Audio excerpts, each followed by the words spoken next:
I care. What are they supposed to be doing? Yeah, Maintaining seriously. social distancing, maybe, Mitch? Huh? Would that be so bad? Shit. No, Look, it wouldn't be so bad. I'm in rural Vermont. There's not enough people for COVID. I'm joking. It's going to be terrible when it hits here, but Oh, just think of all the farmers markets. Oh, it's gonna be so bad. the cows, the cows are going to be real sad. Just 19,000 pounds of unprocessed organic honey just laying by the wayside. Hordes of bees swarming all around. My God. Okay. The Ben and Jerry's factory. The Ben and Jerry's factory waste. Someone check in on them. Make sure they're okay. Please, please, please. My God. Okay. Well, I'm gonna go ahead and press the streaming button if and see how that works out here. Get the ball ringing. And you still hear me with the mask on? Yeah. That's working out okay. Let me. I was telling Mitch I live in constant fear of drones. Well, there are worse things I think that you could be afraid of. Now, are there also like better things? Of course, but we don't need to worry about that at the moment. God. What I really love is the light that's shining from the window behind you. It's gonna like constantly make me think that the feds are just even worse when I do this. Look at this, like oh no, it looks like you're about to give some like really bad opinions on The Last Jedi. Calm down, movie Bob. It's okay. Let me tell you why everything from the 80s and 90s was cool when it was actually lame. And all this modern day stuff. Oh, that's just trash. Actually, Star Wars was only good when Lucas was in charge, and everything in charge was great. Oh yeah. Well, hold on. Movie Bob is actually, he's a Bostonite, so he's probably like a diehard Celtics fan. Well, if I have to reckon with every Celtics fan that I'm embarrassed of, we will be here all day. Being a Celtics fan is being absolutely in love with the players on your team, and also understanding that you have 4 of the worst people in the world who just love your team to death. The over-under on total hate crimes committed by Boston Celtics fans versus the rest of the league. Whatever number you pick, it's over. Pick a number over. Wait, no, some of those are Philadelphia fans. Oh, that's true. Philadelphia fans don't technically commit hate crimes; they commit war crimes. It's so bad. It's so bad. Okay, well, let me I guess roll things off here with a hey everyone. Welcome to Sports Radio 1917, your home for sports discussion and fantasy analysis from a leftist perspective. I'm Kelton, and I'm joined by my fellow sports Bolsheviks and professional broadcasters, Mitchell and Dredd. Wow. Okay, coming in hot off the presses, filling in for Gabe, because people have always wondered, are we actually leftists here? And I think Gabe might have found the perfect excuse for not showing up for the recording. He is going to help bolster numbers and assist his union on some issues that are taking place on college campus, which is going on there. And that is wildly, kudos to him on that. And we will try and carry the torch that is in the form of a Phoenix Suns logo on for you in one shape or another, my friend. That being said, though, how's it going, Dredd? How's it going, Mitchell? What's happened in y'all's world? I just want to say, for being called out for not being leftist, then I probably carry a lot of that, because I just don't subscribe to anything very well. It's my own shortcomings as a person. I get it. Well, I mean, no one's done like the Last Dance version, I guess, of like Leon Trotsky. Something that would really. And I hated the Last Dance. I didn't even watch all of it. That'll be my magnum opus. I'll do the entire hidden documentary, and you'll flash to Stalin, and he just says, "Fuck them kids." Yeah, exactly. Stalin watching the video of Trotsky getting ice picked and then just laughing. I feel like Stalin and Michael Jordan would actually have been pretty good friends overall. If you put them in a room. Problematic faves across the board, I think. Rodman, Kim Jong-un, and just fucking Jordan and Stalin right there. Oh, yeah, no. Yeah. Whew. Rod and Kim Jong-un don't stand a chance. Now I'm starting to try and think about it, though, because obviously, we have Brady and Trump. That those are, I think, like a very special pairing between the two of them. Who else I think are some famous, celebrity and athlete combos that just kind of would bro down that y'all could imagine. I'm thinking Obama Peyton is friends with George W. Bush. Oh, okay. Well, yeah. Sorry. I didn't want to break out of the mold. Unfortunately, every NFL quarterback is probably friends with a conservative Southern fucking U.S. president in some way, shape, or form. Brett Favre, John Elway, George H.W. Bush, definitely. Low hanging fruit. Yeah. They definitely play poker and do cocaine together.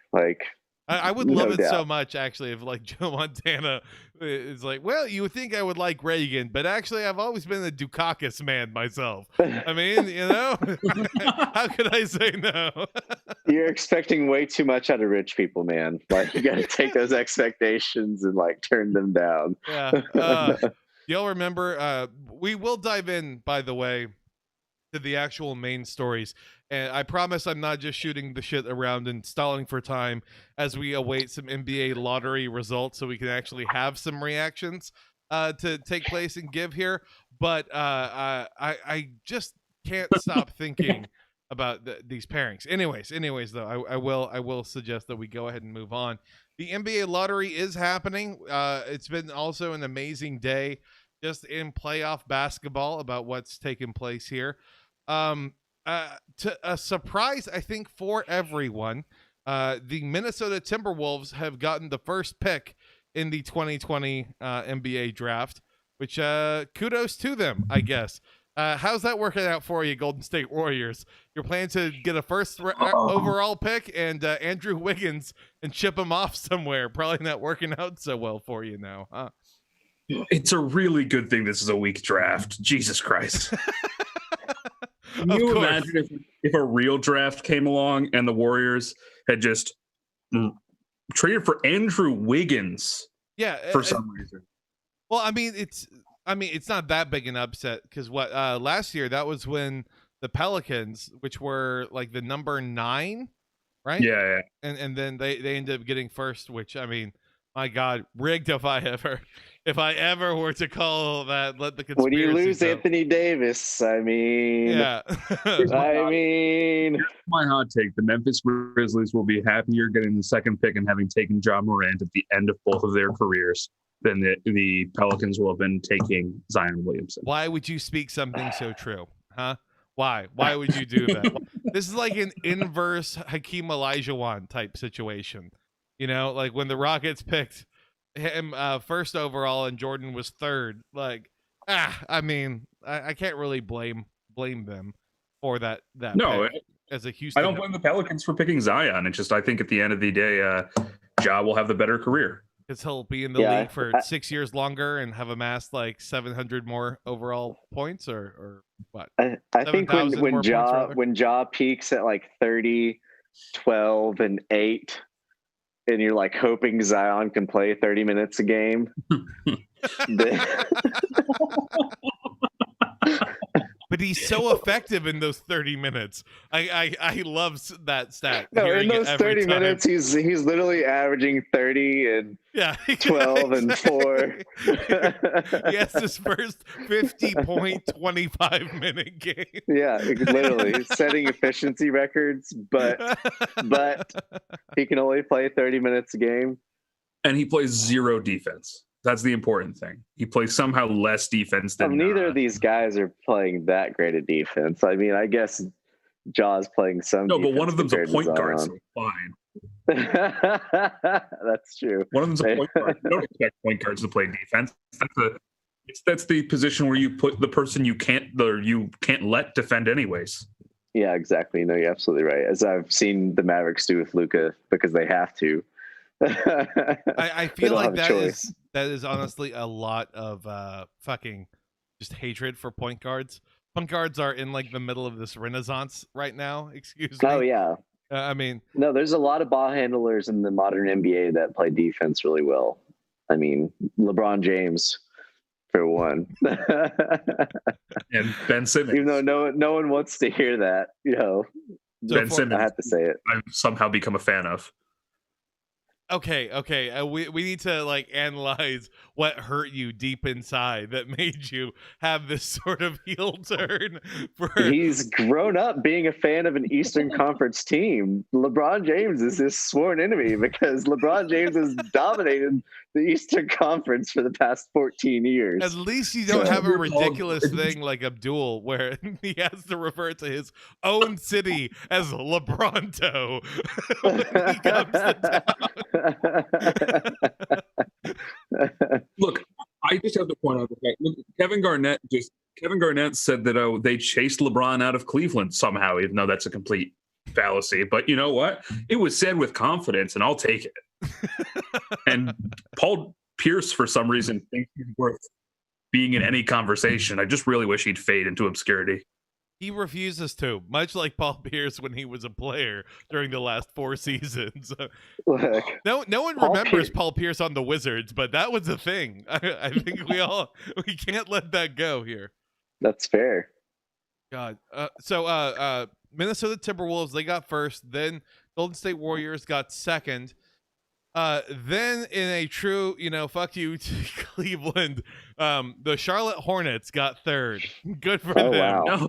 Wow. Oh my God, another good player will go to have their career die in Michael Jordan's lands. The last dance birthed a third round pick or a third round overall pick. Yeah, third round. That'd be even more shocking. We're like, well, right in the 2-round draft. This weak ass NBA draft. It's just the Hornets picking 15 new players. Just an NFL size draft is what's happening here. Let me pull out my book of scouting reports. Whose career is getting ruined by Michael Jordan? God.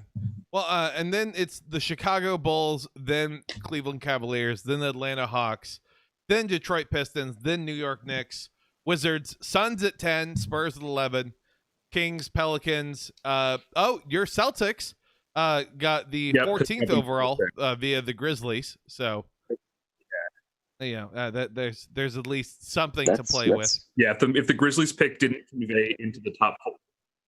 I think Tyler Hero's picked if the Grizzlies didn't win into the top 4. If the Grizzlies the 14's a great place to pick. Yeah. Oh, sorry. Did I break up for? If the Grizzlies didn't convey the first pick, it would have been the 14th. It was guaranteed they're locked if they didn't get the first pick overall. Honestly, I'm a little sad that it's the 14 because that puts us out of the range for Double O or Killian Hayes. But I feel like the Celtics have 3 picks in this draft. They could probably package them up to go up. Or honestly, it's a weak draft. They can just take 3 dart throws. Yeah, I would say in a weak draft, you're better at the dart throw ideas. Right. Because who are you moving up for? Yeah. Killian Hayes is the only person I think is actually worth moving up for, but I think Killian Hayes could be a worse Luka, but still a Luka style player. Yeah, I will never. Kemba Walker. I'll never hate on someone who is able to do like any sort of Euro style whatsoever now. Because I mean, as much as I hate grift ball as it's being called, that really seems to be the way that the league is going. So me and my fucking just love of big men and power posting, just it's going by the wayside. Really feeling like a dinosaur. That's happening. Look, grift ball works because Gallinari is 6'10" and plays on the wing. So Houston can actually play defense against the Thunder, right? How do you think I feel when my favorite style of basketball is constant passing, just lob passing, or not lob city, just like baseball passes around? That doesn't work with grift ball. No. So would you have been like a fan of like the Stockton Malone style? Oh, I love watching old Stockton videos. I got to tell you, it is a fun game to watch because the ball is it doesn't land in one place and then it doesn't have to go to the same place each time. It can get kicked out, it can get kicked out, and get passed around, and there's just constant movement. And obviously, like mathematically, it's actually low efficiency. It turns out, like you want to shoot the ball in the first 8 seconds of the clock, I think it said, and. Yeah, but where's the drama? Where's the buildup? Where's the edging, as that takes place? Exactly. How am I going to get horny for basketball without good passes? Yeah, I just am looking, by the way, right now at some of the draft prospects that are there. And I mean, of course, I feel obligated at the very least because with the way, at least I've seen several mocks going, it was the Timberwolves were going to pick up LaMelo. That seemed like that was going to be the way it is. And barring them doing something weird, I think there's no reason to assume that they would then pick Anthony Edwards or someone else then, instead of LaMelo, just in terms of scheme fit. Or do you think that they're going to do something weird?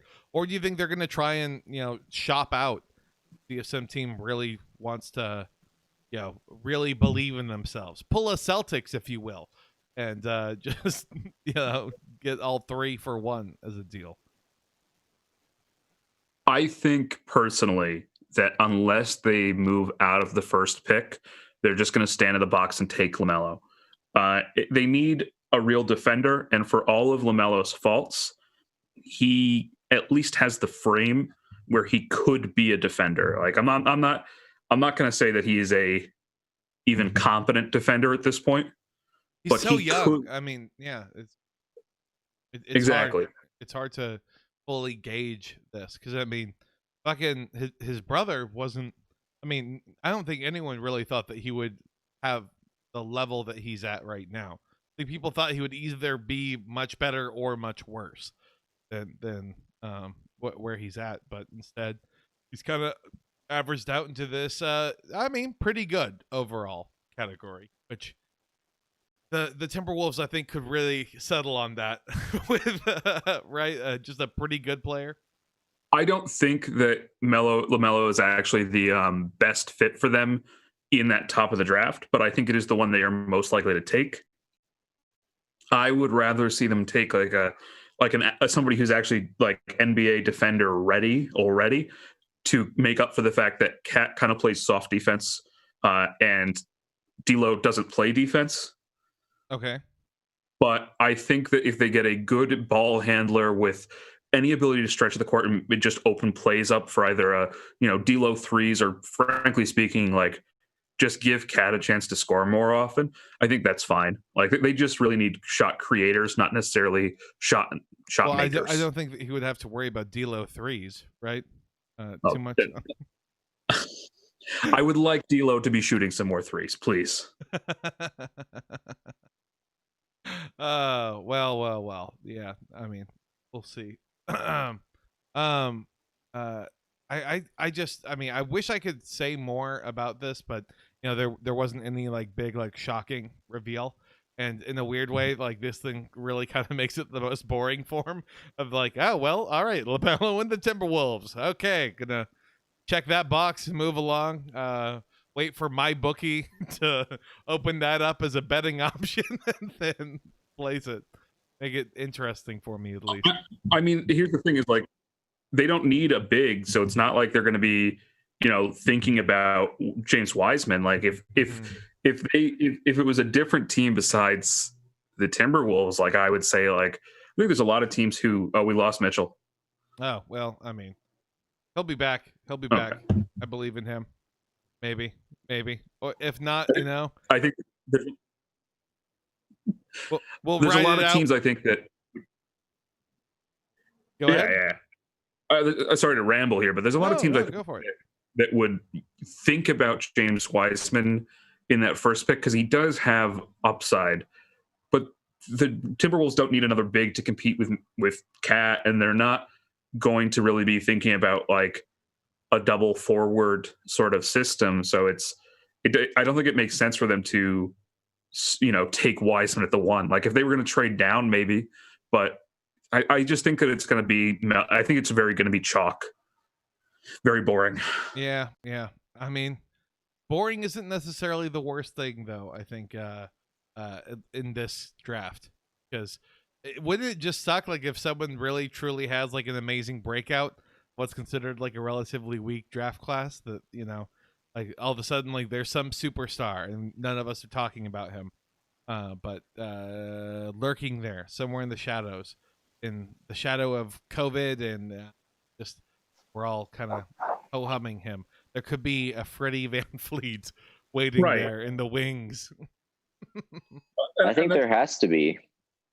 Give me 1 sec. My God. Amber Alerts. Stop abducting kids, people. That's what took me. The Amber Alert took me out. That's what like fucks me all up was the Amber Alert, man. Oh, so I should be getting that soon too. Oh yeah. Oh yeah, all the way from. I'm in Texas. That's why we're getting it. Oh okay. Yeah, I'm in some state in the Northeast.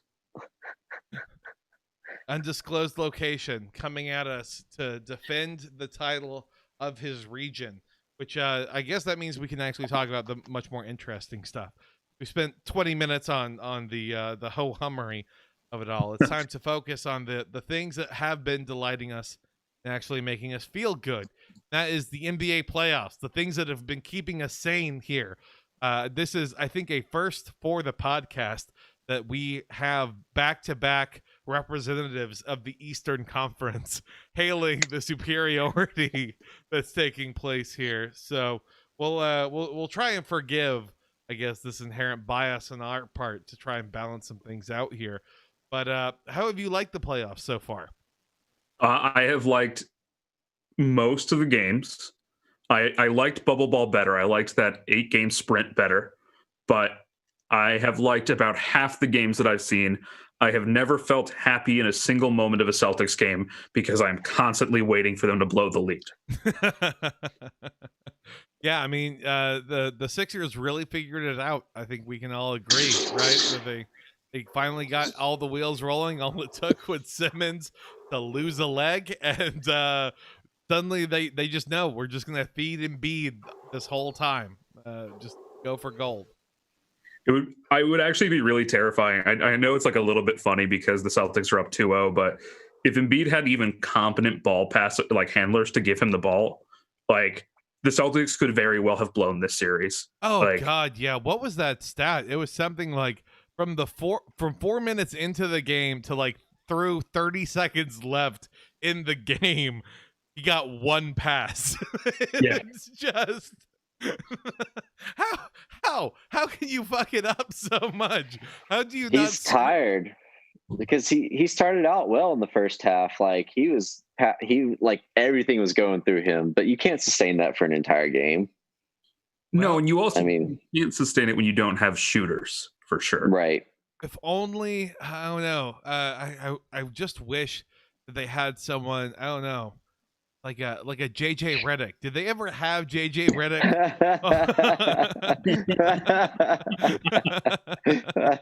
Look, we can trash the Sixers all day long, and I will happily trash the Sixers all day long. But I do want to make it clear, I am a Celtics fan, and I am very happy. Look, it's embarrassing being a Celtics fan. Being a Celtics fan, as I talked about earlier, means absolutely loving your team, the players.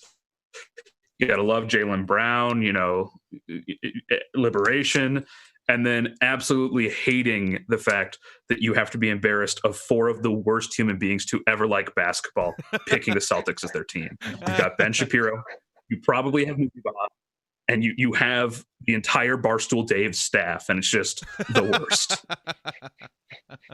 Oh God, I mean, that is just kind of a Mount Rushmore of Boston shitheads, I think. I promise you, being a Dallas fan probably carries like more consequences. Name like 3 incredibly famous Dallas Mavericks fans, like that are famous for also being Dallas Maverick fans. Not like, fun trivia. Did you know Matthew McConaughey actually a fan of the Dallas Mavericks? Like, no, that doesn't count. No. That's the thing, is there are no famous people. So it's just the terrible people that inhabit the city of Dallas. The CEO of Halliburton really loves the Mavericks. That's literally that's as good as it's going to get. Outside of Mark Cuban. Mark Cuban is the biggest name that's a Mavericks fan. It's because he owns them, obviously. Yeah, fucking Shark Tank himself. And with the Mark Cuban Mavericks comes a team with a sexual assault in the front office. So, I mean, also on the court allegedly with allegedly with Kristaps. But we won't judge you. You or you're entirely like team made on 2K by a member of the alt-right is what the Dallas Mavericks look like. I mean, think about it. Like, it's Luka, it's Kristaps, even Boban looks kind of like he would be. He would be the heavy in that type of fucking situation. I do want to say. Go ahead. Boban is the BFG. He's the big friendly giant. Everyone loves Boban. Like, you can't sit there and hate on Boban. Like, that's not a good angle to take. You can, but and I will. He always reminds me of fucking Stonehands from like Never Ending Story. I've always got that kind of vibe from him. Gonna celebrate a little too hard once, and there's gonna go Luka's career. I was gonna say, I always more thought Lenny from Mice Men, but no, that's true. That's true. Then though, we wouldn't be allowed to make fun. Then we wouldn't be allowed to make fun of Boban. We would have to be like, this is empowering. Truly a moment of freedom to look at Boban. Man, Boban just got endorsed by Shaq last night. And tonight, it's Rip on Boban night. You're absolutely right. I mean, balance it out, man. Look, that's true. I'll say this much. I think the Mavericks have managed to do one thing that very few other teams have managed to do outside of maybe the Rockets, which is supplement 2 stars with glaring weaknesses with just a rotating cast of incredibly niche players that just show up, play for 6 minutes, and sit down. You're absolutely right. That is completely the strategy. That is awful representation in Texas. Thank God the Spurs can balance it out with some bland ass just... All right, we're going to score 105 points a game. We're going to hope they score anywhere between 91 to 99. All right, let's go win 70% of the time. Okay. That's what happens when you invest in DeMar DeRozan, who's catered towards the early 2000s and can't shoot the 3. I mean, like, the Spurs roster to me, really, all they're missing is Danny Green. I really believe it. I know he was on their roster, in like 2012 or something. But they traded him for Kawhi. They did. He was part of the trade that went to Toronto. Oh, yeah. So enjoy that ring, I guess. No, he played valuable minutes for that Raptors team. Honestly, like. That's not the time to bag on Danny Green. No. I mean, or during like the Spurs championship run. But again, like the idea of just Aldridge being on the floor, DeRozan being on the floor, Danny Green being on the floor, just all at once. That fits like a very, again, like Obama re-election kind of vibe. Oh my feeling, God. right, of like 2012. Where you remember that Kawhi, when the Spurs went to the White House, Kawhi had the picture with Obama, and he deep fried the picture to put on Twitter. That's right. It's just like completely a deep fried, fucking memeified version of him giving the basketball to Obama, and he's like one of my favorite moments. Kawhi is a special individual. I'm honestly glad that he's able to be on the Clippers right now, because I'm with the way Paul George is playing, I am really, really convinced that they're gonna need him more now than ever. And so Kawhi's gonna. I have a genuine question for you, both of you. If right now, without any of the other picks that went into that massive Paul George trade, because obviously that Paul George trade, the justification is that's how they land Kawhi. Mm-hmm. But just one for one, would you rather have Paul George or SGA right now? As SGA. SGA, absolutely. I mean, like, can we at least also consider salary too? Yeah, absolutely. You can consider salary. Then hands down SGA, because SGA means that you get another Lou Williams level player at the very least to be on your bench instead of like that's God not knows what who. they need though. So who are they going to get? Who are they? SGA and who? Are we? So we're rewinding all the way back through 2019 free agency. I mean, I'm just wondering, cap space. Like, I don't know. If you're taking SGA for Paul George 1-1, and you're not like using that cap money for someone, then this conversation doesn't make sense. From the Magic. They should have just grabbed Vooch from the Magic. You know, like that was actually one of the people that was apparently on Kawhi's list. Is oh my God. I can't even say his name. Vucevic. Vucevic, thank you. I'm just so would he have gone to the Magic, or would he have dragged him from the Magic to LA? Dragged him from the Magic to LA. Okay. Yeah, he was an unrestricted free agent, so. Okay, because I honestly could have also seen Kawhi being like, I just want to live at Disney World. Like, that fits my vibe. My wife, my kids, we're all going to be hanging out at Disney World every day. Like, I could see, him wanting to just do that for like a pure commute-based reason. That and no state tax. So that also was nice. Yeah, I mean, that probably would have been a better move. But I really think that y'all saw the photo, right, with Paul George having the ice pack on his shoulder and everything. Yeah. How much of that do you think was staged? Like, how much of it was just like, oh, well, trying to give some justification for what the fuck happened there? 90%. He doesn't want to be playoff Paul. Yeah. God. I mean, it is his 10th season in the league. Oh, okay. And he did have shoulder surgery. Like, if only he had like a 4-month break in between where he was able to fully rest up. Yeah. Oh, man. Like, that's the thing though, that wear and tear. Like he hurt the shoulder, and then he played in the playoffs last year for Oklahoma. It did poorly. They got booted in the first round by the Blazers. Yeah. So so it's like been a weird year where it's like the beginning of the year again, and I don't know, man. But it probably is like, some boohoo. And I hope it is. I hope it's in his head. I hope he falls apart, because if he falls apart, the Mavericks have a chance. I mean, but I don't know if I buy that narrative. Like, with the way this year has gone, it really, I mean, I'm terrified of Portland next year. Not like I haven't looked at anything, but just like with what Dame has shown inside the bubble of just absolute leadership level.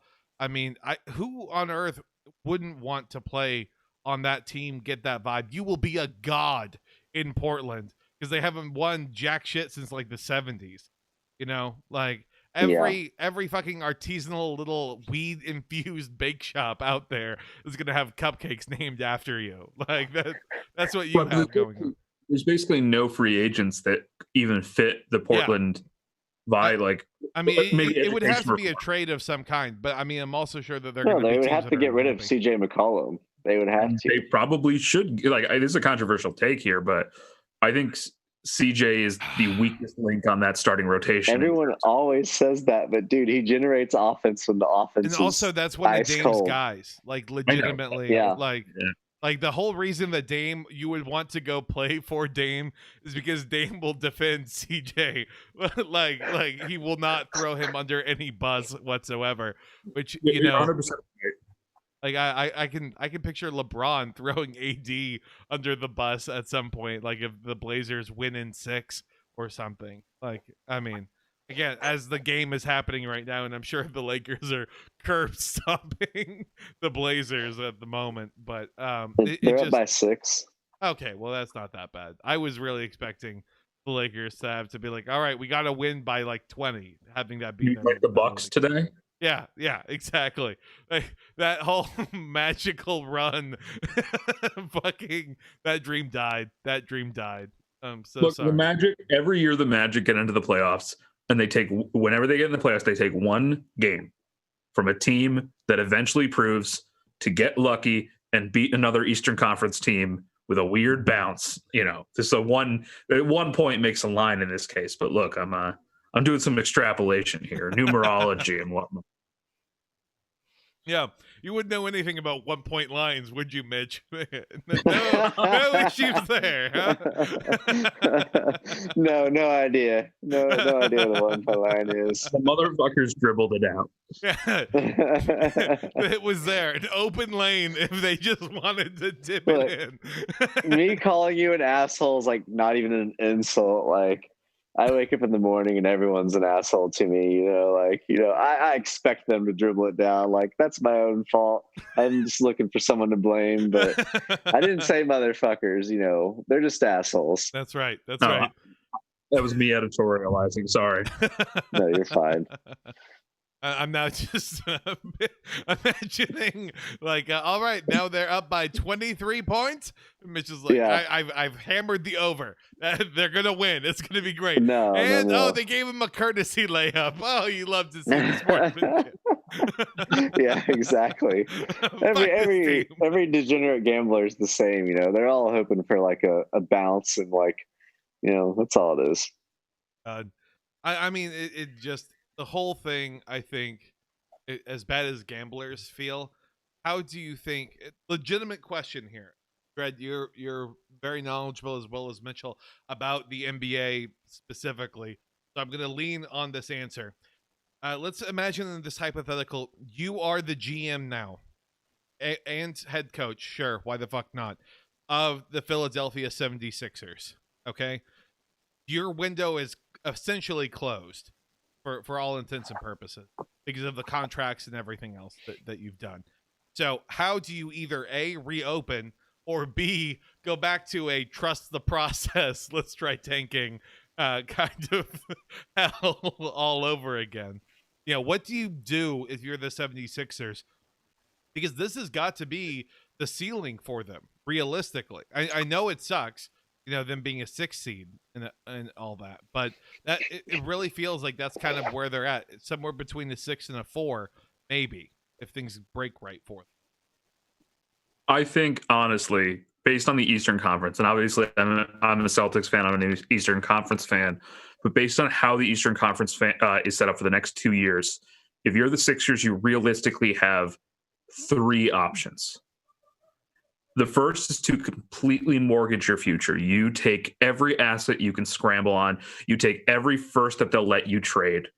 You take Al Horford and you say, Al Horford, you're a wonderful human being, but you're going to go play for the Sacramento Kings. Him and Harrison Barnes, baby. Exactly. Or some other team that has the ability to just absorb his massive cap because they cycle through rookies and never sign them to extensions. Mm-hmm.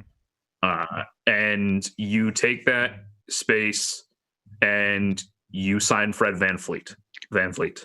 Wow. Okay, damn. Do you think that they could really put together a more attractive package than like the Knicks? I really think VanVleet's going to the Knicks. I don't necessarily think they could put together a more attractive financial package, but what they could do is that he could legitimately be in this scenario. This is the one scenario. This is the only scenario where you can feasibly keep Ben and Joe, and you say to Van Vliet, you are going to be the one that fixes this. That will be your legacy. That's almost as big a legacy at this point in the game as fixing Madison Square Garden, and you don't have to deal with James Dolan. Mm-hmm. And you've taken the cap space you've gotten by shipping Horford. Hopefully, maybe you get an asset back if you are literally mortgaging the team's future, and you go for it for next year specifically when Toronto is now weaker without Freddie. You have Boston, who, like, Kemba's amazing, but Kemba is a fragile point guard who has, consistent issues with his knee, and you hope that Jason Tatum just doesn't become better again. He has another that dreaded third-year leap. Oh dear God! No.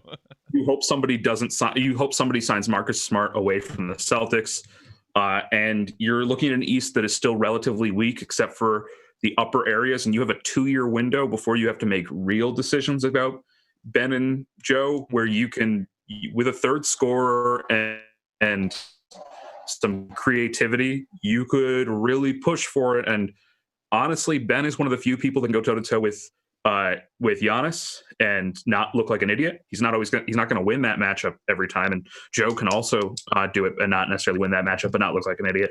You might have a path to at least getting to the championship. I can see that. I mean, again, it just if they had just kept JJ, man, God, like they needed. They couldn't afford him. Maybe, like, find a way. Like, it just, you need someone on the outside that can actually be dangerous. I guess they thought they might have had that with Richardson, right? One guy, dude, Josh Richardson is not this team's problem. It's not. Well, I mean, his numbers went down significantly from Miami. Oh, but in the bubble, he's been playing great. In the last playoff game, look, man. Okay, so here's the thing. Without Ben Simmons on the floor, when you have that much money tied into players like Joel Embiid, Tobias Harris, and Ben Simmons, like, you can't afford to lose any of those guys and expect that team to be competitive. Like, you're giving up all the depth to have a three-headed monster. You could maybe give up Toby. You could probably lose Toby and still be competitive. No, that's the thing. You would have to hope that someone, like, okay, so you're talking about the route of dig up assets to try and get or move enough cap space to sign Freddie Van Vliet. But I don't know how realistic that is. Realistically, you're going to have to trade. I was going to say, worst case scenario, you're trading Ben Simmons to the Knicks, because, and you're trading Tobias Harris away and you're just saying, all right, Joel Embiid's our guy. We're going to try this again. You can get a lot of assets for those two guys, I think. Definitely Ben Simmons, like in primetime New York, like they would jump all over that. I really hadn't thought about Simmons in that way, but yeah, that would. And here's my thing, like, as long as Simmons can't shoot, he's overvalued. He really is in the modern NBA. Like, he does incredible things. He passes the ball unlike anyone else's size. Like, he runs the point. I love him as a point guard, but until he can spread the defense out, I just feel like his value was not where it could be. Oh, I agree with that entirely, but I'll push back slightly. Oh, I cut you off. Go ahead. No, I was just saying, like, when you lose him and then you're watching this team and, like, you're just, like, trying to point blame somewhere, like, I just feel like it's not fair to go to a guy like Josh Richardson. No, I agree. I actually think Josh Richardson's directly not the problem. If anything, I would say that the fact that they need to rely on Shake Milton at all is the problem. Like, the problem is not. It's not even Shake Milton. It's not an individual. It's the fact that the team is constructed with conflicting parts. That pass when he went and it bounced off the foot, that was just like the quintessential picture of what was wrong with the 76ers, like, in my head. About, like, it's this fluky thing, but it didn't work and it should have. Sorry, keep going. Yeah, if you can't have your best 5 players on the court at the same time, then there's something wrong. And the other thing that I would say is, like, I agree with you that Ben, like, we've seen Giannis develop 3. You have to now respect Giannis behind the arc. you don't necessarily have to be up in his face entirely, but you can't just sag 3 feet off of him either. Like, he can pull up for a three. And Ben can. In only certain games, like he's hot and cold. Like tonight, he did not shoot well from the three, and I guarantee you, the Magic were happy to give Giannis the three makes he made out of the 9 shots he took. I mean, sure, but you have to at least respect that he could try. Whereas Ben, you don't even have to think about it. Oh yeah, no, they literally don't play Ben walking up the court. And like, he's one of the few ball handlers in the league now where you're perfectly okay with him having 3 feet of space at the 3-point line. Can you imagine if he just this offseason, those people who will learn like one spot on the court and learn how to like make that one shot? He just is right there at half court line, just hurling it down. Please, give me something. That's his one. That's his only 3-point shot. Oh God. I'll say this. And I've said this in the chat before. I've said this in the DM before. If Ben got to the line 2 to 3 times more per game, maybe let's say 3 to 4. Let's be a little bit aggressive here. If Ben got to the line 3 to 4 times more per game, we would not care about his threes because his overall scoring efficiency would raise to the point that it wouldn't at least be an issue when combined with his defensive.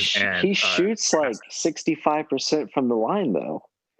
He's not a good free throw shooter, even. Like, it's too far. The thing is, free throw shoot, it's easier for him to, because he has to shoot free throws, so he has to learn that. Like, as opposed to threes where he can just whip it around for someone. I know, but less he's like Lillard, adamantly more against James Harden. In other words. Yes, if he wanted to play a little more grift ball, I would be okay with it. I can't believe I'm saying this, but yes. I mean, he needs to at this point. He's got to try something else. You hear that? Grift ball era Ben Simmons on the Knicks. Let's do this. Well, so that, and that is the second option, other than dirty. Like mortgaging to get rid of that cap space. Mortgaging, by the way, literally to make up for an off-season acquisition that you only did in Al Horford so that he couldn't be on the Celtics to bully Joel Embiid. Like, that's the entire reason. I will say that boldly. Like, the whole I have to believe you at this point, seeing that contract. Like, how else can you justify that much money to Al Horford? Well, I mean, think about this scenario instead. Like, if the Sixers don't give Horford that contract, he probably signs with the Celtics because he does like Boston, and Boston liked him, and they had a contract ready. Boston misses him this year. Yeah, because they need a big. But Boston signing Horford means they don't sign Kemba, which means that's true. Kemba ends up, maybe he probably doesn't end up in Philly because Philly wasn't looking for him, but he ends up somewhere else. He's not going to stay with Charlotte or with the Hornets, who were at that point had insulted him by giving him a terrible contract. Yeah. Like, he could have been the Knicks star. Oh, God. Oh.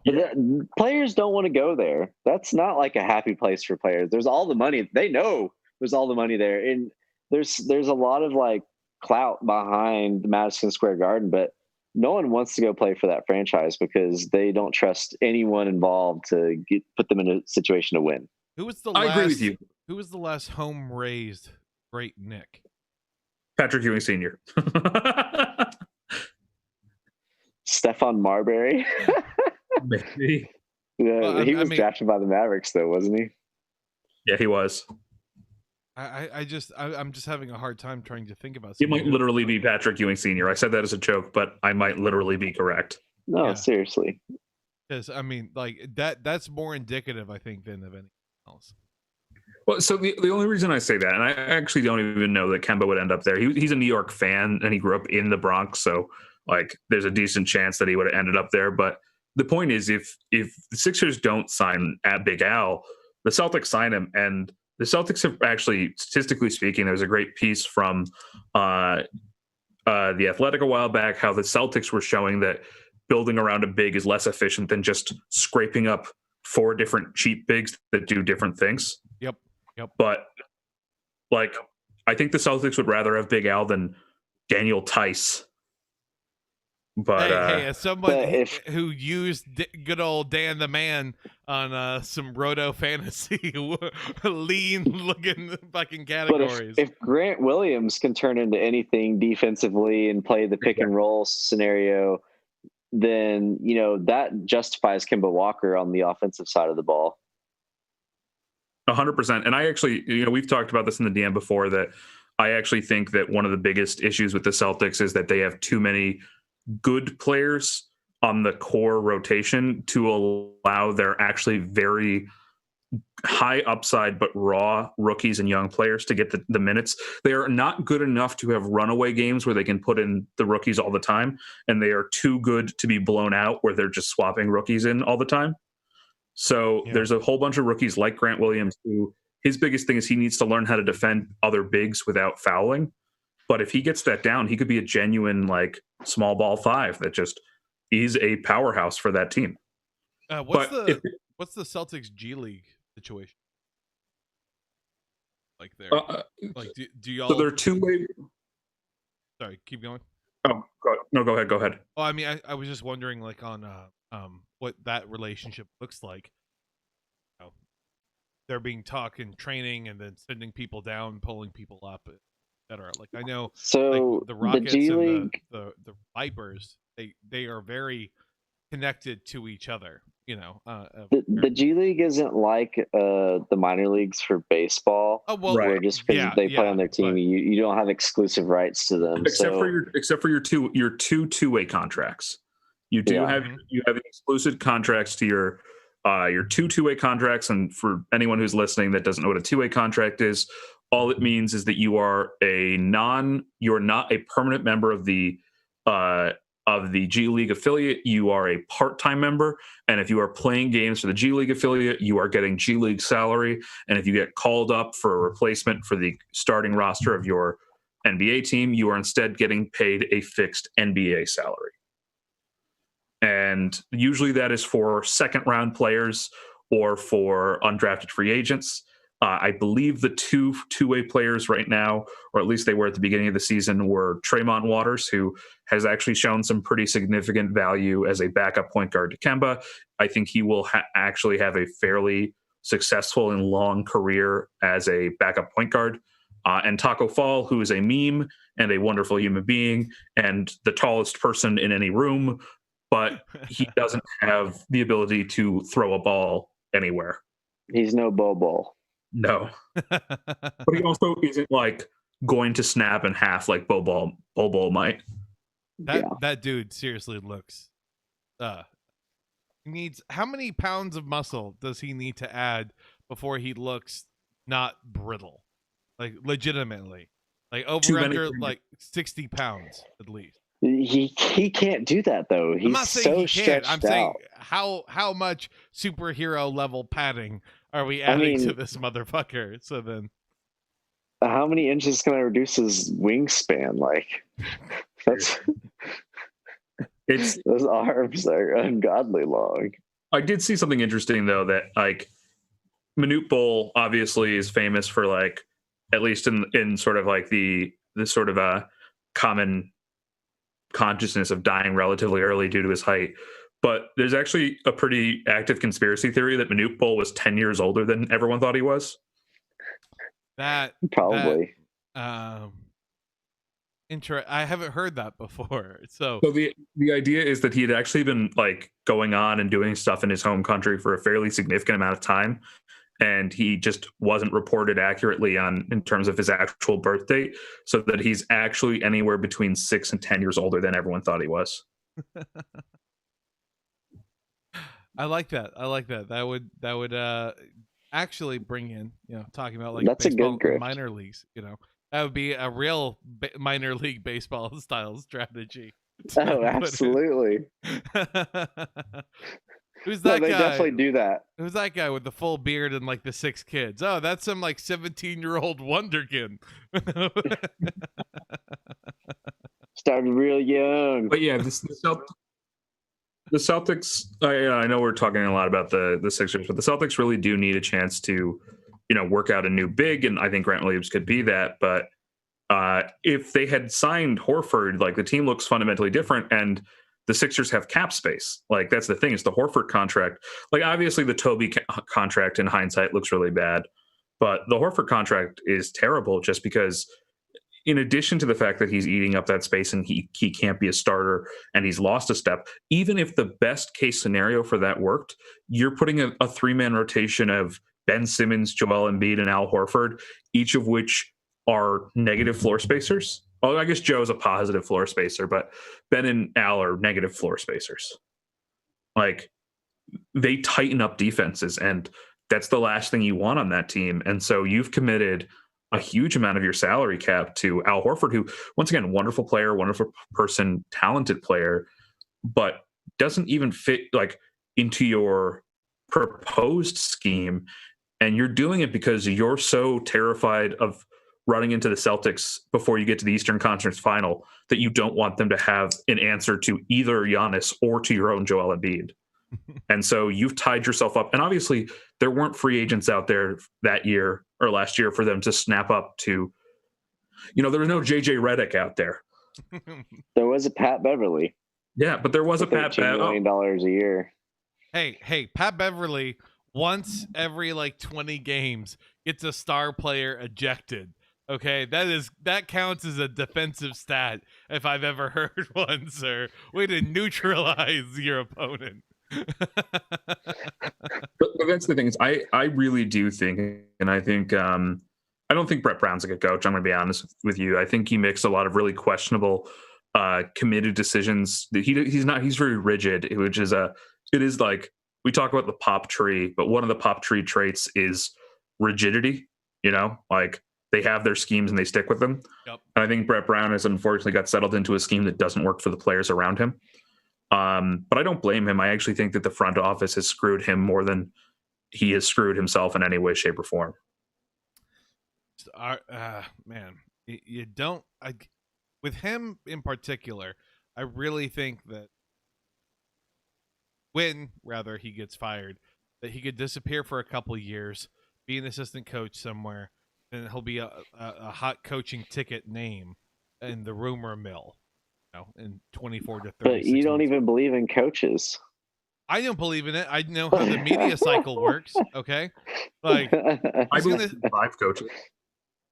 He's going to spend all those months buddying up with whoever's a high school senior right now, so that when he makes it big, all of a sudden, he can have his 2-way contract for the G League. He'll be a name to throw in the ring when whoever replaces Luke Walton gets fired next. See? Yeah, I like that. He's never going away. My favorite thing while watching the bubble ball was every time the camera would cut to him, the camera would spin and be line eye level. Anytime they would do an outside, more establishing shot just of the arena and Luke Walton's head was turned, you would see the shining bald spot that was there. And you would see for half a second and then it would cut away. It made me really think, like, he has to have some agreement made where they won't put him in this unflattering light. Like, he of course has not. to. I mean, I wouldn't expect an NBA coach to do that. I mean, that'd be like, but it's Luke Walton though. I guess it's just part of it. I mean, I love Pop. Pop is probably like one of my favorite coaches ever. But that guy has always looked like dog shit. Like, he has always been just a horrifying man to stare at, and you love that. You love to see it. Pop is an eldritch monstrosity that the Spurs discovered in a cave somewhere. Yeah, exactly. But you don't even think of him as ugly. It's like Cthulhu. Like, you're not saying how hot he is. It's just, you're absolutely right, though. I like that. They found him in a cave somewhere. He's had a good run, and he'll transfer his dark powers to Becky, and it'll be fine.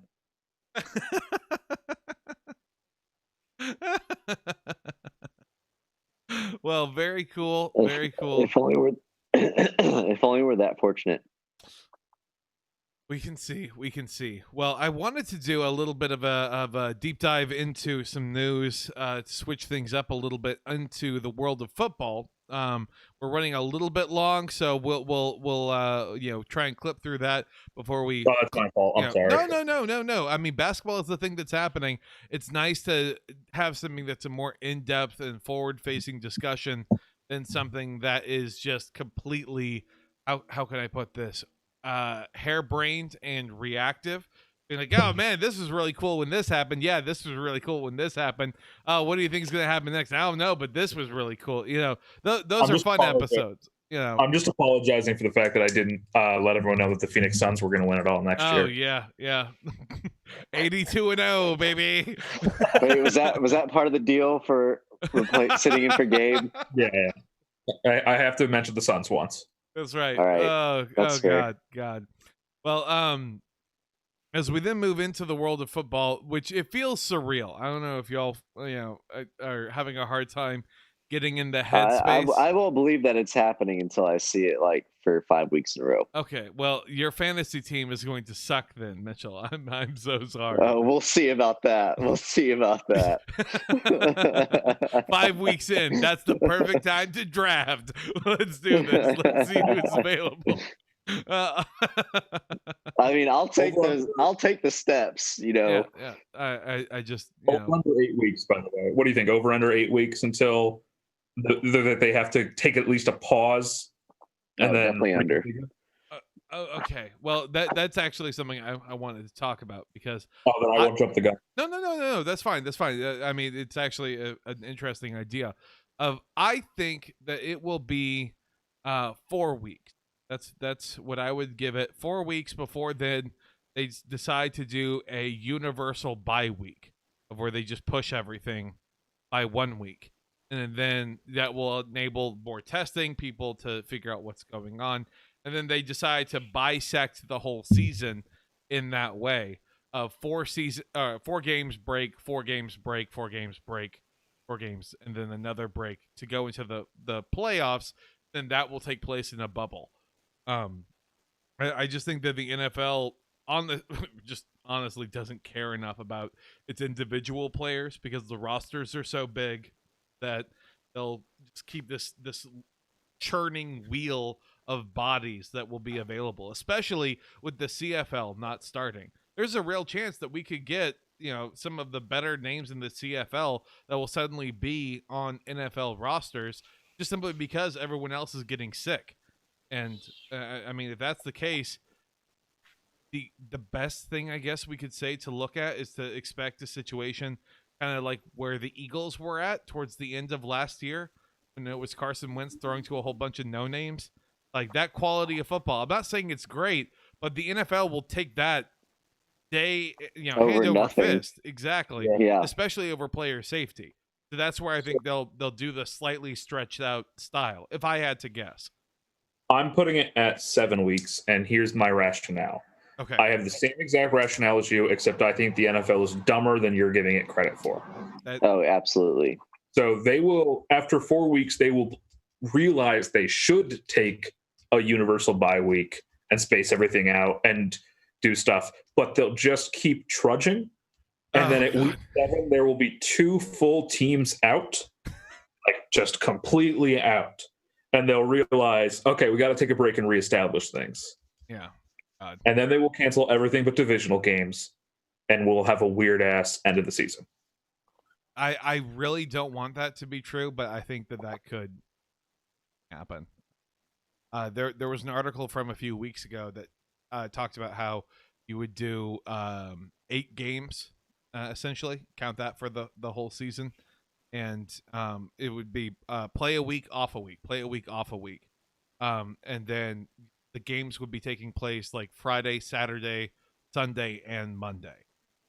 So I have no idea exactly, what the scheduling logistics would be, but it would then the weeks would essentially be oscillating between AFC and NFC, and then you would make sure that all the games are played locally within various places, which just that confuses me, I think, more than anything else, because I mean, I would think in the less populated areas that would, have less of a risk versus having like, okay, let's make sure that the Eagles, both of the New York teams, and the Patriots all play each other in one division, or however the breakup comes. That doesn't seem like that's the best way when you have like the Broncos and the Chiefs who are in much less compressed areas. That's just me. Yeah. But you also have to remember something about the NFL is that, like, geographically, the current divisions don't make a lick of fucking sense. Yeah, I guess Cowboys NFC East should have been the tip off with that. Right. Like the Dallas Cowboys, which are really the Fort Worth Cowboys. Can we just point that out? Hey, Arlington. Yeah, okay? yeah. So it's actually closer to Dallas than it is to Fort Worth. Sure. One whole parking space different. Right, exactly. Sorry. Dallas. No, don't apologize for me dunking on the Cowboys. Like, that's important. Defend your state, I guess. I'm stuck in Houston. I don't even like the Cowboys. It's me and Deshaun Watson and like the just a hole in the wall the shape of DeAndre Hopkins. That's all that we got here. Yeah, you did get Dijon's back for him, so I do have Dak MVP of the league this year though. Okay. Like, I seriously want to go put money on it. Where's contract? David Johnson this year or Al Horford this year? Al Horford next year. My bad. Al Horford next year, because at least David Johnson could theoretically be valuable. Oh man. Oh. Yeah. Okay. Well, yeah. Sorry. Keep on dunking on the Cowboys, though, Mitch. No, so the geographical things just don't make sense, because even if you don't look at like population dense like centers, like, so first off, the Giants and the Jets share a stadium, and it's in New Jersey. Second off, like, outside of 40 minutes away. Right. Outside of like a few of the rivalries, most of the teams, like the NFC North, could theoretically do like a campus thing where they play in the same two stadiums over and over again, and they don't allow fans, so it doesn't become a home game, away game sort of thing. Like, and like the two that I would pick would be Green Bay, because Green Bay is relatively uninhabited and also has like already determined some good things. In terms of, now you are giving the NFL too much credit, because NFL franchises are already concerned with how many fans they can have in their stadium. They're not going to do that. Like, they're not going to follow what you could do, which is literally like make specific stadiums your go-to stadiums. They're not going to do that, and that's the only way they're going to avoid, like, every player on the Jacksonville Jaguars is going to get COVID. Like, I'm just going to let you know that, like, right now, like, except for Gardner Minshew, because his mustache will protect him. But every other human being on the Jacksonville Jaguars will have COVID. Have you any like theory, or have you given any credence to the conspiracy theory? Some players almost might be trying to contract COVID, or at the very least be much more fast and loose with it, because they feel like, oh, it won't really affect me. I'm so in shape and so healthy, and I'm on so many fucking pills anyway, that I'll kind of weather the storm out, and then I'll be immune for 3 months.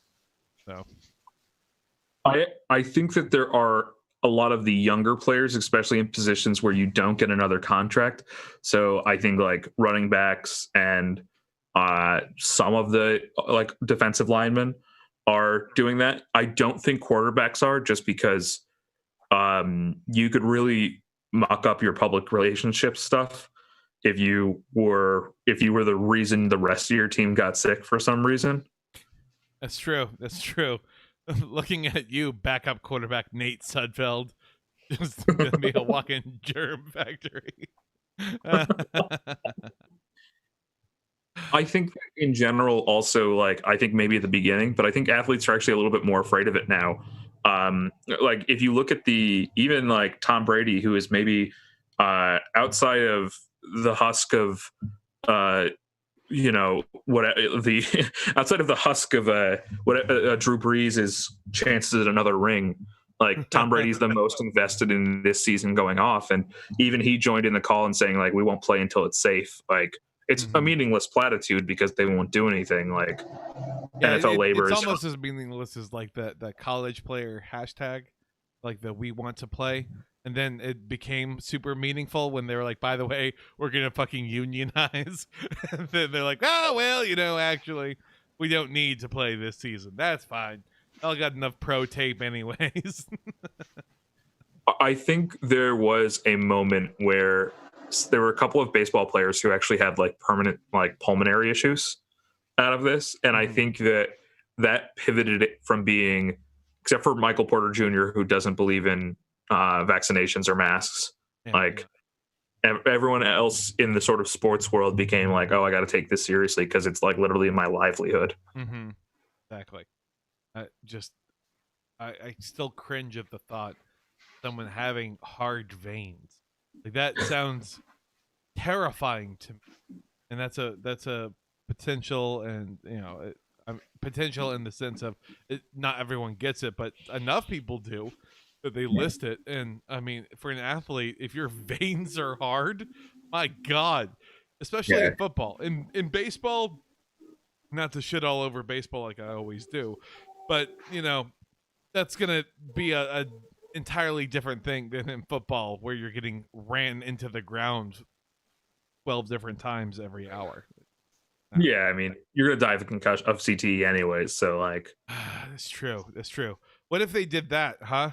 That you have to be over 35, test positive for CTE, and then you're allowed to play. No masks, no regulations. That's the Gronk poll, right? Yeah. Like just fucking, all team of gray beards just for one season only. I think they have a flag football league that does that. Yeah, they do. Just all the old guys, one day, one time. Yeah, they the CTE league. It has to be flag football. Oh my God, it's like the G League, but it says CTE league. It's just a CAT scan as part of the logo. Yes, each player's profile is a CAT scan. Player mock-ups, instead of saying like what state they come from, it gives like roughly how many more years of cognizance they have left, how many concussions they've had, man. That's the number. That's the jersey number. yeah now you're cooking. I don't know. I think the constraints and the problem is that like I think it's fair to say football wasted the run up that it had, like the lead time. Oh, for sure. Yeah. Of course they did, because all they saw was how do we save our profits? Like, how do we maintain as much of our usual, like we take our normal schedule because we're going to have a normal season and have normal income and like they're. I think they also just thought, like naively, two things. One, that we wouldn't still be in like facing the next wave coming like in 3 weeks from now. Mm-hmm. Yeah. And second off, they assumed that one of the sports league that wasn't basketball would figure it out how to do it without a campus, because the NFL has too many players to do one bubble. Yep. Yeah. It's just not feasible. I mean, you could theoretically, and no one will like to hear this, but if there was any state that could handle it, it would probably be Texas or Florida. Just because, like, our high school our high school stadiums are just as nice as some of those college campuses in the Midwest. You're 100% right, but the issue is like, unlike the bubble, which is like this sort of sprint through the playoffs, and then families get to go in. Like NFL teams are. Let's just look at the active roster. Like you have a 52 man active roster. Like I think it's even higher, because I know 54 is the number. 52 to 54. And that's just suiting up per game. That doesn't include practice squad, scout squad. Right. And let's just say you're not, for the sake of COVID arguments, let's say you know that the practice squad and the scout squad don't travel with you ever. And so you just have a 52 to 54 man roster, plus whatever injured reserve you have. Like that's 52 people you now have to find housing for, food for. Like the whole basketball bubble is less than 2 teams of people No, on the right. NBA. You're right.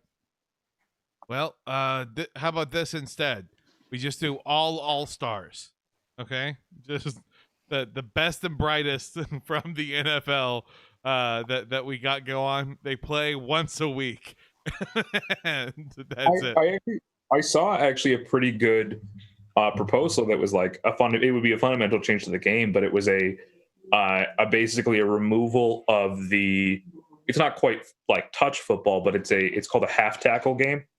Okay. So you're only allowed to tackle with effectively one arm, and you're only allowed to tackle them from a walking position. So you can't run and tackle. You have to decelerate first.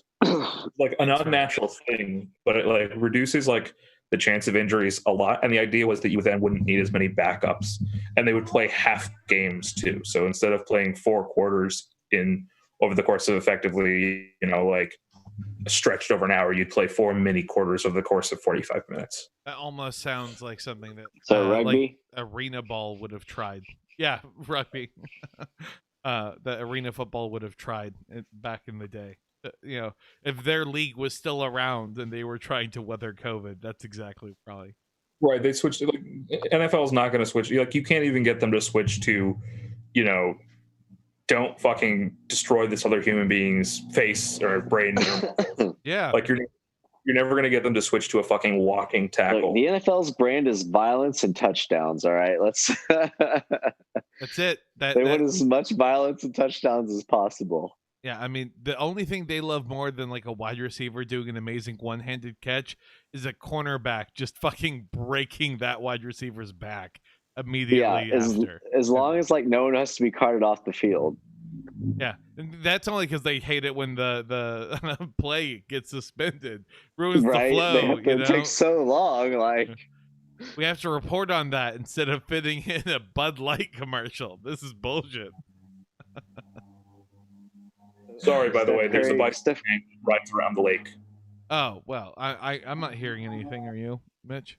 No, I'm not. I just saw Steph Curry with cornrows, and he looked awesome. Oh, Steph Curry. Oh, Steph. Dude, he looks like better than CJ McCollum does. I mean, is that a standard? Is that something that people are? No, I mean, you seen standard. CJ had his braids for the bubble, so we're all in.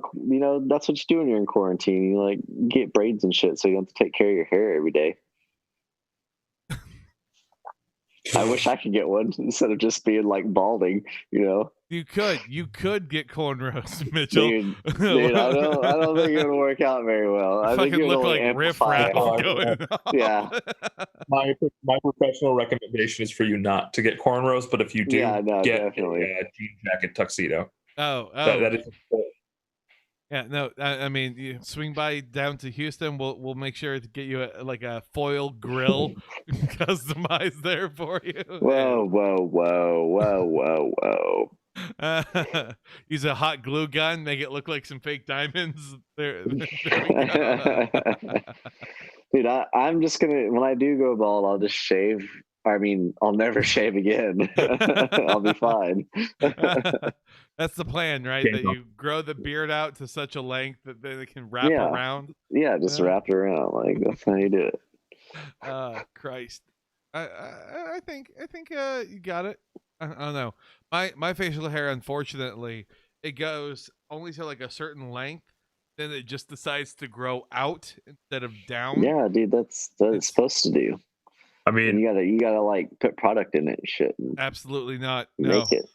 My facial hair looks disgusting right now because I'm out from civilization and I didn't bring my shaving kit for the last 3 days or 4 days now. Just let it grow. Always. But the issue is my hair grows in 3 layers and 3 different colors. Oh. The first one, it comes in black, and then it comes in platinum blonde, and then finally silver. So I have this weird ass. Like, it doesn't look like I have stuff going on. I get like really long chin tufts. That sounds like fucking amazing, man. Like, what are you talking about? That's like a calico style beard. That's awesome. Exactly. The more color, the better. The problem is the platinum blonde beard doesn't make the black beard look thicker. It makes it look patchier. Oh. So unless you're right up next to me, it looks like I have the most patchy beard ever. And then if you're right up next to me, it's like, oh, wow, this person just fucked up a dye job. Yeah, I was gonna say you're gonna have to pull like a DJ Khaled and just spray on that facial hair look, make it seem thicker, get that full spectrum going on here. Well, okay, last topic that we got going on. Enough beard talk. This is back to a conversation, something that the ladies will appreciate. Yeah, ladies are going to appreciate this one for sure. Oh, absolutely.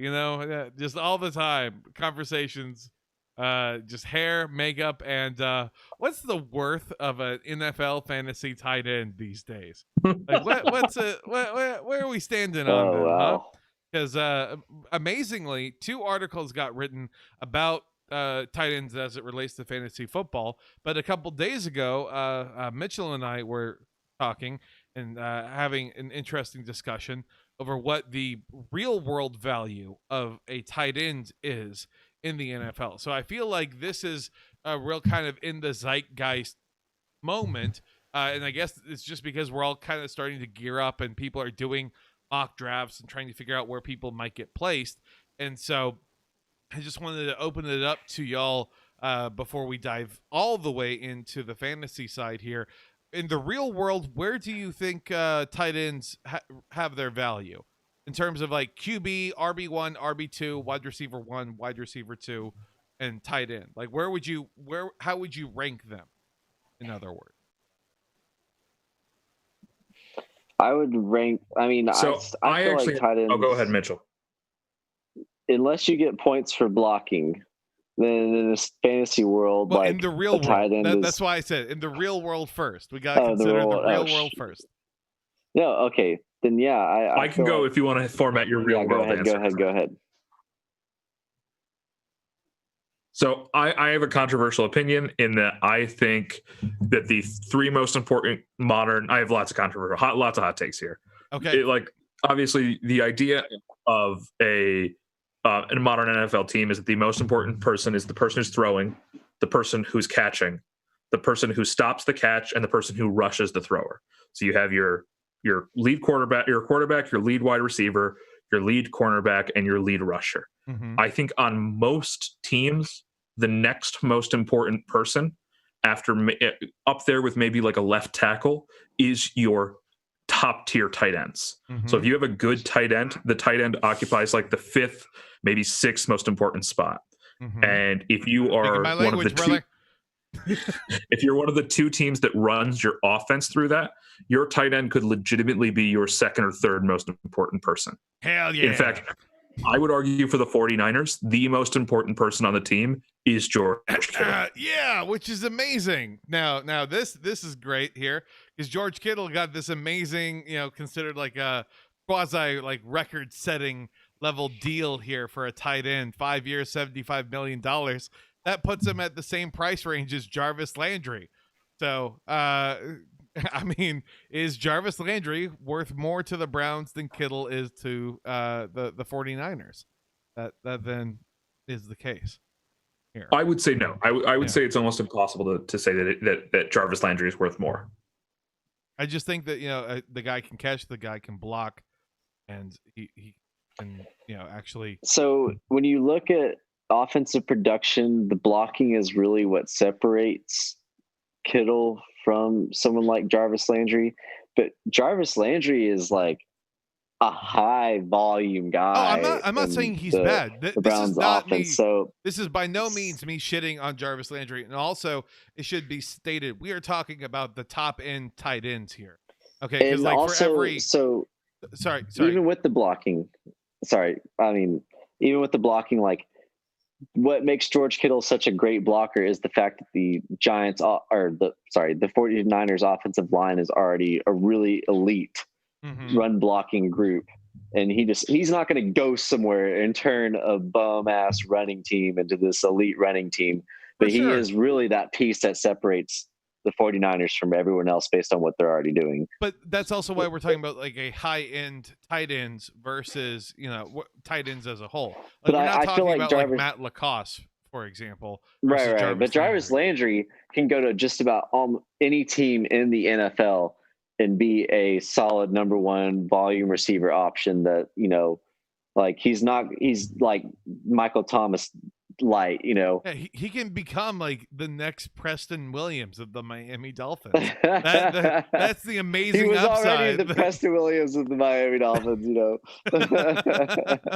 So what I would argue specifically with Landry, and I think Landry is an interesting person for the case study here, is that I don't think that even with like there's really only two teams in the modern NFL that run their offense through the tight end, and like 2.5 if we want to include Ertz, and it's the 49ers. Right. I would actually argue that the Eagles use Ertz more in the passing game than the 49ers use Kelce, or the Chiefs use Kelce.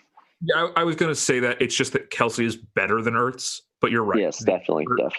Ertz is more integral to the broken children of Philadelphia than... Yes, that's exactly my point.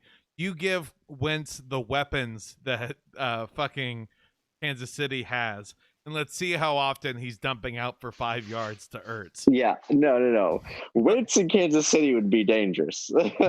Relative to the quality of weapons around them, I will say that Kelce has a disproportionate relative to the people he's surrounded for usage. Mm-hmm. But those are the only three that you can really put in the category as being equivalent to even number 2 wide receivers in terms of reception totals. Right. And Jarvis Landry, I don't think is a number 1 wide receiver. I think he's actually very talented. I think he could be the most targeted wide receiver on a team. I don't think he's the wide receiver that transforms your offense, if that makes sense. Well, he certainly thrives in the number 2 role. I mean, like he can be like a bottom half number 1, or probably be in the top 5 number 2s.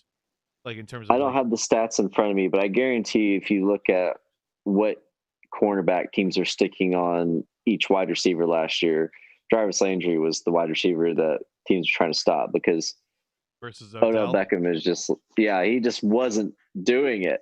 So it's not like teams had Jarvis to do Landry much. actually was more covered than Odell last year, and he had better production. But Jarvis is also facing nickel corners a lot of the time, because especially your shadow coverages, they a lot of times don't follow into the, follow the receiver into the slot. And Jarvis had a lot of his receptions out of the slot. He wasn't really an outside field stretcher in any way, shape, or form. Well, and that's how possession receivers are. They work out of the slot a lot. Absolutely. But what I will say is I think comparing him to Michael Thomas does a little bit of a disservice to Michael Thomas. Oh, no, I agree with that. Trust me. Sorry, I didn't mean to cut you off. I love Michael Thomas. Go ahead. No. I agree with you that in the mold. But what I will say is that Michael Thomas is one of the few possession slot receivers, or not even slot that receivers, plays on the outside. Right. But short yard receivers who transforms an offense just by being so goddamn good at catching balls. And I think Jarvis Landry augments an offense. I think he makes an offense where you have good schemes and good choices for like blocks, like very, very effective. But I don't think he can turn a mediocre quarterback into a great one. He's not Larry Fitzgerald, I agree with that. In other words. Yeah, no, I agree with that. So I mean, I think that with the idea of where they are in the real world, then it becomes okay. Well, where are we looking at them when it comes to the fantasy? Because I mean, someone ranked it through, at least on Yahoo, and then I love this with Fantasy Pros, that the article is written by Fantasy Pros staff. Or at least not this article in question, but a lot of articles are now written by Fantasy Pros staff, and it makes me wonder why that is. Yeah, exactly. Wonder what happened to Fantasy Pros that made him decide to go with some generalizing here. He's also a Celtics fan. The worst people in the world. On the plus side, he probably doesn't even make like top 10 most problematic of the Celtics fans. So, no. But yeah, so I just wanted to have kind of get a discussion with y'all about where would you want to be drafting, like the top tier tight ends. Like, what spot would they fall to that you would want to pick them up? Who do you think then some of the best fantasy tight ends would be, both in the top tier or just kind of like hey, pick this guy up in the 6th or 7th and he'll still be fine for you. Anyways, take it away.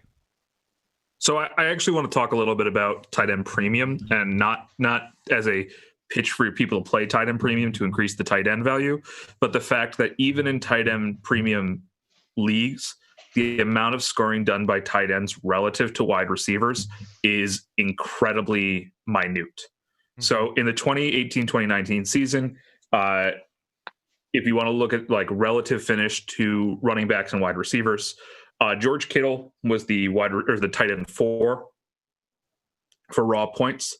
And where do you think relative to wide receivers in a tight end premium league? So the tight end's getting 2 points for receptions, not just 1. Where do you think he finished relative to wide receivers? Oh man, I'm outside the top 20. Yeah. I was gonna say probably in like the 30, 25 to 30 range even. But I mean, so you're correct for non-tight end premium. For non-tight end premium, he was the wide receiver 32. Okay. But in tight end premium, he's the wide receiver 7. Okay. Oh. Wow. All that. That makes sense. Well. Yeah. And but look at that differential though.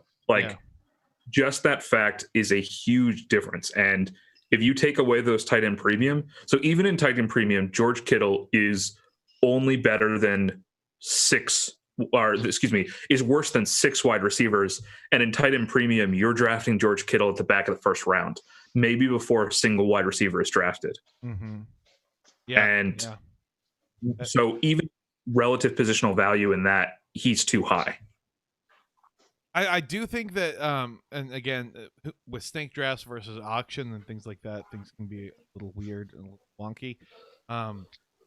Enough people, by the way, in the weird fantasy league that I'm thinking about for the show, have let me know that they're just not confident in a full-blown NFL season.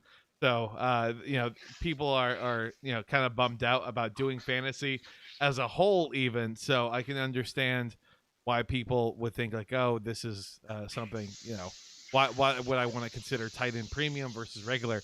But I really think that when you're talking about a player like George Kittle, that, okay, in a non-premium setup, would you put him towards, like, if he was available at the end of the 2nd round, what would you say? Is he a value then even? Or I don't think he's a value. I think that is a fine place to grab him at the end of the 2nd, but only for the purpose of positional confidence and positional advantage. Mm-hmm. What you're getting from George Kittle, if you draft him there, is actually you're not getting the most valuable person you could get in terms of points scored or even in terms of positional scarcity. What you're getting is you don't have to think about your tight end every week. Yep. You don't have to spend the week researching tight end matchups, and you 9 times out of 10 you will beat your opponent's tight end.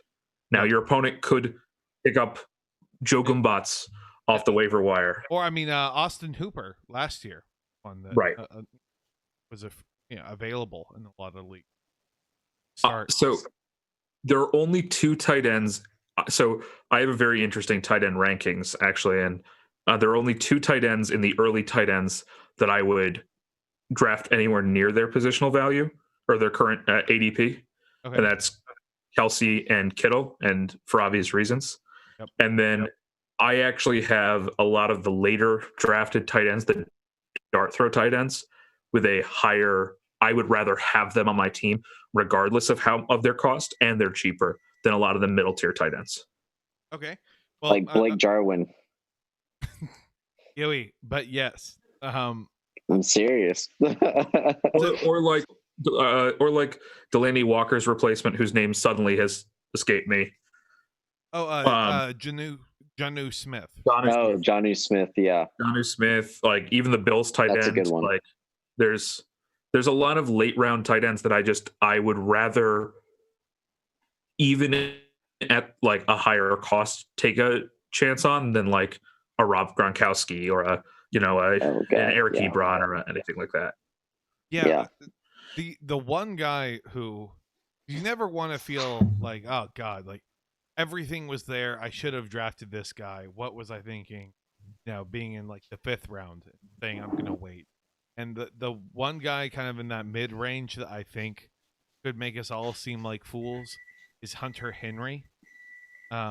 Just simply because like he is so talented. Genuine. And you either have, if he can put 16 games together. Exactly. And I mean, new quarterback that needs a safety valve, and Tyrod Taylor seems built for Hunter Henry and then Keenan Allen in a PPR league. So Hunter Henry right now is ADP in just PPR general best ball drafts at this point is ADP 8 point in the 12th pick of the 8th round, so the last pick of the 8th round. Oh wow! And he's the 10th tight end off the board. Going before him right now, Tyler Higbee, Hayden Hurst are both going about a round before him. Evan Ingram's going about 2 rounds before him. Wow. Rob Gronkowski's going 2 full rounds before him. Darren Waller is going like at the beginning of the 6th, and then you have the big four ahead of him.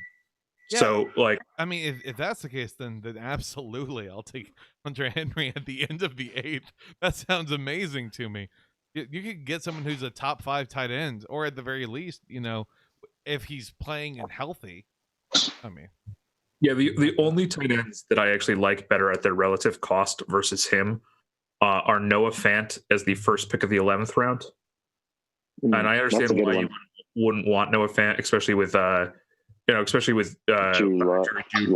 Jeudy showing up in town and Drew Lock and Melvin Gordon as well. Right. Receiving back there. He can be. I think Philip Lindsay will end up actually still being used as a receiving back, and so I don't think he'll be an explosive tight end, but I think you could consistently see him be like a low tier tight end 1 that you can flex in and out of. He was pretty good towards the end of last season, right? Like the last quarter of the season. Yeah, I remember him being. So tight ends take a long time to develop in the league because it's a really complicated position between both the blocking, catching, and scheme fit. And also, tight end is not the same position on every team. It's actually quite different if you think about it. And he and TJ Hawkinson both came out of Iowa, so they were like being heralded as the next George Kittles. And Hawkinson is a more prototypical, like a mini Gronk, and Noah Fant is more like a faster Zach Ertz. Well, I mean, with those comps, I honestly think I would probably take Fant. Yeah, I mean, it's overselling both of them because there's not that many like successful offensive tight ends to compare people to. But Fant's pretty good. Don't you miss the days when everyone was compared to like Tony Gonzalez? That was it. You remember when people compared to Mercedes Lewis? And yes, before I hear anything back, I know we're forgetting Antonio Gibson. Fuck off. The point of the conversation here. Now, out of curiosity, like in salary cap drafts, or I guess auction drafts terminology, the thing I love doing is making people open, like hands down. And so my thing is I like to do a super high suggestion that's probably around like a 90% of what I estimate their value to be at, and see about trying to drive the price up. Do you think that starting off with tight ends, like when it comes to you for your pick, who is the one you think you want to raise that price up and try and make the bidding war start? Because, I mean, when people have money at the beginning, they're going to want to spend money. And so, who do you think is that one who you don't want, but you can see kind of testing the market with? Mark Andrews. Okay. Mark Andrews. I think he is the best receiver on a really good offense with Lamar Jackson there, but I do not think he will be as efficient as he was last year. He at the end of the year, he was banged up and showing signs of inefficiency. I really do think that Hollywood Brown takes a step forward on that team. I don't think. And they invested in the receiver position, I think. Kind of weakly, but yeah, they did. And I think they have Des Bryant there now. He did not actually get signed. He left. He left without a signature, which is that. I mean, who knew that the Ravens might be breaking some NFL protocols? But you're only supposed to bring people in for tryouts if you're going to sign them, and so that's interesting. Little. They've been saying he looked slow for a long time, so just make Dez Bryant a fucking goal line tight end. Find a set for him. Yeah, but he doesn't have the athletic explosiveness anymore. I mean, a running back, broadcaster. He'd be so much more interesting. A broadcaster. But, yeah. Seriously, something. Dez Bryant in the booth, like he would just shit on everybody. It would be great. Oh, that'd be great. It'd be finally some alternative to the Pat McAfee show. I could have there. My God. Put him on Monday Night Football since they can't figure that one out. Oh yeah, put him in the Boogermobile. Yeah. No, but I would want to bid up. Like I actually think scarily Kelce and Kittle are pretty close to worth what people are willing to pay for them. I think they're not worth quite as much because outside of like Christian McCaffrey, if we're going to be honest, no player in the first 2 rounds is actually worth like guaranteed worth what people are paying for them. Yep. I was gonna say drafting Kittle in the 3rd last year, not 3rd overall, 3rd round was I'm in drafting Kelce. My apologies, 3rd round was like the best thing I could have ever done. No, yeah, it is consistent. Yeah. The 2 of them are pretty damn close to worth what people are going to pay for, but I think Mark Andrews is worth in value. Like people think he's worth more than he actually is. Mm-hmm. I keep on always fantasizing. Fred, you're more experienced with, I'm sure. But if fantasy football ever got around to doing a categories style fantasy league, I think that shit would just go off. Because I mean, it's like points, but it's roto. So I really think that people would that would change up. I think how a lot of operate. Oh, I like that. Yeah. I want to make sure because then it's no longer about winning this. You just have to have the best at whatever the number of categories are, and then by number. Anyway, people know how roto. Yeah. I think football roto would be very fun, at least to see what packages people come up with, and the trading would look fucking bizarre. You could probably find a way to have gotten like Mixon week 4 for the New England Patriots defense in a roto thing. That insane. I think it's an interesting thing. I think like we're seeing expanded weird formats already with fantasy football, like best ball. Like honestly, I think is a better daily fantasy format than traditional daily fantasy, like build a roster fantasy format, because honestly the thing that people like the best is drafting. And I think if you could find a way to really make roto work with a fantasy draft, you would have people that would eat that stuff up. Yeah. But real quick, Mitchell, what were your thoughts? Who's your fading tight end and out there? Who's a guy in the lower end that you think save for your own purpose? I mean, if you can get someone like Noah Fant in the 11th round and Hunter Henry in the 8th round, that's hard to go wrong with that. And I would bait Darren Waller. I really like Darren Waller, but at the same time, I feel like this is going to be a year where Derek Carr tries to show that he still has it. And he's going to try to hit his wide receivers down the field. Ruggs, right? Ruggs. Yeah, with Ruggs, and so there's another one. Ruggs with Bryan Edwards. Yeah. Yeah. Yeah, I mean, could be, but who also knows? Maybe they decide to just do fucking Josh Jacobs into the ground again. Well, that's the thing is, I actually think that the reason you don't want to do Waller, or that you want to bid up Waller and not have him, there's a lot of rumors that Gruden took the fact that Kyler Murray won Rookie of the Year over Josh Jacobs deeply personally. And I think he's going to just hyper target him as often as possible. talking about Stonehand. My God. It's ugly. It's ugly. It is accurate though. I truly think that like there is going to be some coach of the year around Gruden if he's able to pull this off with Las Vegas and the new team, and if they sneak in as stuff. Like, I mean, I hate Gruden. I hate Gruden, but he has found a way to trip over himself, dick first, ass backwards, into having competitive teams, at least moments. He's a good on the field coach. It's just you shouldn't let him actually make GM decisions. No, God, no. And they're not going to get rid of him. It's impossible now. What, he has 8 years left on his deal? 7. Oh God, I forgot about his worst contract ever. I mean, it was a $100 million contract, wasn't it? Yep. Yeah. Yep. You have a case of that in Houston. You have a coach that is actually a profoundly competent on the field play caller and the worst GM in the league. Yep. Well, and I had a discussion a couple of days ago. Someone really kind of helped me about this.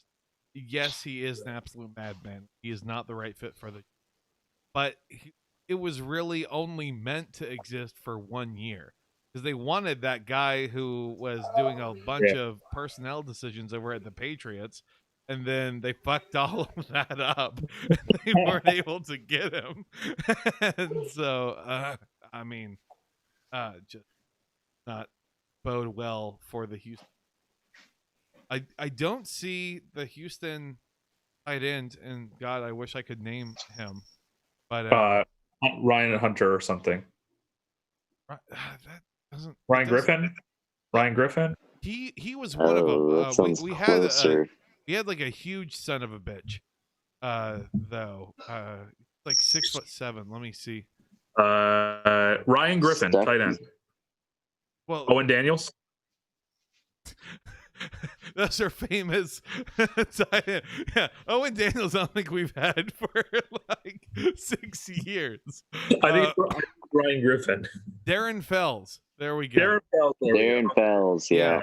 Darren Fells would be one, and I'm talking like a mega sleeper, like someone that I don't think he's getting drafted, even. But the Texans offensive coordinator really came up on the tight end side of the ball. He really loves tight ends, and with all the fucking just awfulness that exists around wide receivers, I think with the Texans about where 2 of them are going to always be hurt, there's going to be a premium on a big body that can catch from 4 yards out. And so I would say, last pick of the draft kind of thing, you could probably get a guy who then might have even top 10 tight end upside. Not saying, the best in the world. It could work out in that way. If you want a hyper deep one, even deeper and less likely than Darren Fells, but Dawson Knox on the Bills. Yeah, he had that one big hit. Sorry, I'm speaking that for we have some casual fans, and so like anyone who might remember that name, Sports Center top 10 type thing. Wow, can you believe? Look at how he shook off this guy. Oh my God. Yeah. You will be you could probably, if you don't draft, if you're in a league that has a kicker or a defense or something like that, but if you don't draft your kicker and your defense and you grab Darren Fells and Dawson Knox as your last 2 picks, you'll see week 1 if either of them are involved in the offense. Yeah. Absolutely. Yeah, I don't think that you could do much worse. But I definitely Hunter Henry, Noah Fant. You've turned me into a believer with Noah Fant here. Maybe it's confirmation bias. Just Mitchell chiming in on that as well. And so I think in the auction leagues, try and bid up. Mark Andrews, Darren Waller, can't go wrong there, and just kind of see what happens. That's good. That's good. We're running a little long on time, so My apologies on my time management just being awful as always. But do y'all have anything else on your minds? Anything else you wanted to talk about? No, I'm. Oh, did I lose audio?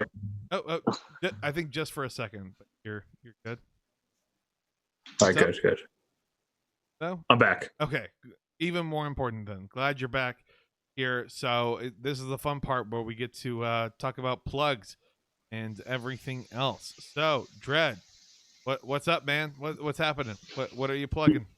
Don't look for me. Don't find me. Don't seek me out. Do check out. I'm going to plug a store that I bought a mask from. Okay. At Smarfwater on Twitter. So like Marcus Smarf. I bought this incredible Marcus Smart face mask, which is how I keep it when I go out. But don't look for me. Don't find me. I live in constant fear of drones from the skies. Well, that makes sense. And then Mitchell, what about you? Where can drones find you? I mean, drones can just like follow me around all they want, and I'm sure that eventually they'll just get as bored as I am and leave me alone. Well, that works out. I will plug one thing that I forgot to. Sure. Support your local teachers and schools. They're going to be headed back to in-person classrooms in most districts around the country pretty soon. And that's going to last for all of 2 weeks. So support the teachers when they go on strike inevitably. Oh, hell yeah. Hell to the yeah. And also, maybe tell all your younger nieces, nephews, all that. Maybe explain to them what's happening. This could be a unique opportunity set up to, hammer home some realism there. Let them know what all's going on. That, or just wait until 4 to 7 weeks into the NFL season when they cancel all this shit, and then we're left with a whole bunch of de facto champions in leagues based on best overall record. Either way, we'll find a way to fight, to survive, to move forward. Check the show out, by the way, anywhere you get your podcasts. It'll be up tomorrow morning. Check out the show on Twitter at Sports Radio 1917. The posting quality has gone up tremendously simply because I am just vulturing everything that goes into our fun little Sports Ball Socialist Caucus Twitter chat, and it's only good things. I've been called a culture vulture before, and this time I'm really living up to it with no regrets in my soul. So I guess without further ado, just know that we love you and say goodbye, y'all. Bye. Adios.